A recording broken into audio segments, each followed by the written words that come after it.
ከመጽሐፍ ቅዱስ እጅግ አድርጌ የምወደውን አንድ ነገር ልንገራችሁ። ከዘፍጥረት እስከ ዮሐንስ ራእይ ድረስ ሴት ልጅ ትመታ የሚል አንድ አንቀጽ የለም። ይህ እጅግ ልዩ መጽሐፍ ያደርገዋል።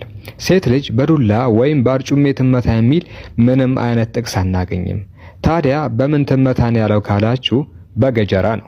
ኦሪት ዘዳግም ምዕራፍ 25 አንቀጽ 11 ላይ እንደዚህ ይላል፣ ሁለት ሰዎች እርስ በርሳቸው ቢጣሉ የአንደኛው ሚስት ባሏን ከሚመታው ሰው እጅ ታድነው ዘንድ ብትቀርብ እጇንም ዘርግታ ብልቱን ብትይዝ እጇን ቁረጥ፣ ዓይንህም አትራራለት። በሌላ ቦታ ደግሞ እንደ ዳመራ በእሳት ትቃጠል ይላል። ኦሪት ዘሌዋውያን ምዕራፍ 21 ቁጥር 9 የካህን ልጅ ራሷን በጉልምትና ብታረክስ አባቷን ታረክሰዋለችና በእሳት ትቃጠል። በመጽሐፍ ቅዱስ መሰረት ሴት ልጅ በገጀራና በጎራዴ እንጂ በአርጩሜ ትመታ የሚል አንድም ትዕዛዝ የለም።